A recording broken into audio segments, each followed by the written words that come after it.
World's Okayest Oracle reluctantly seeks demon. Book 2 in the Supernatural Entanglement series, but can be easily read as a standalone. Now, I went into this completely blind because, as usual, I didn't realise it was part of a series when I applied for the ARC.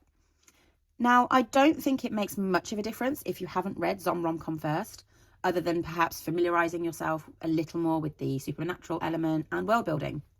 However, that might be why I didn't find myself fully immersed from the get-go.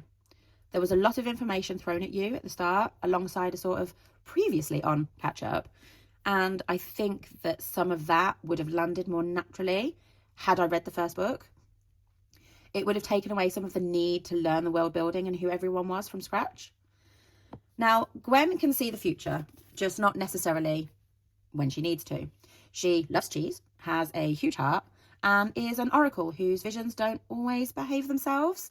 So as a result, she spends her days predicting the future for your everyday human, rather than the international power brokers, which understandably has left her feeling somewhat less than worthy.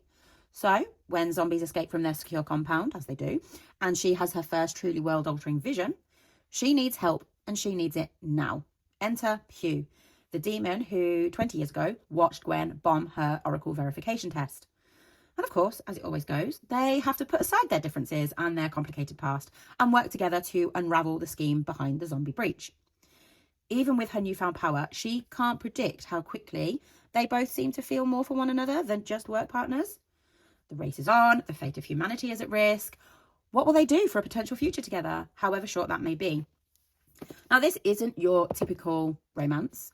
The romance element wasn't the main conflict, but it still has plenty of the humour, the banter, the flirtiness one would want from a typical romance. It did strike me as a bit more of, an insta-love situation more than anything.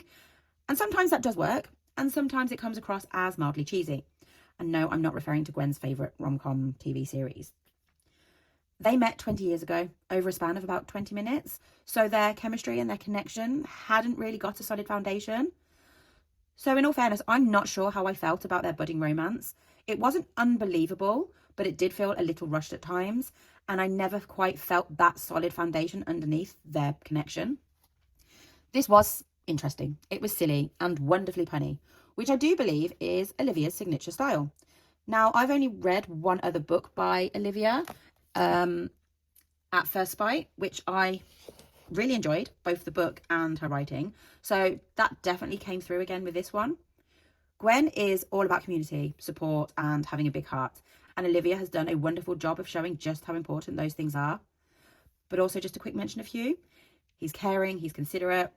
And between the two of them, you definitely feel a slight grumpy sunshine element thrown in for good measure. Now, I did find the whole premise of this really interesting, and I will be going back to read Zomromcom, more so I can learn more about it and the side characters, because it really does bring this element of found family to the narrative, that community link, and I would love to read more about it. Overall, this was cute, cheesy, and it didn't take itself too seriously, which, I mean, zombies, oracles, demons, how could it? It was a light, fun read with a supernatural, opposites attract romance, and whilst it didn't completely pull me in, I did enjoy the ride.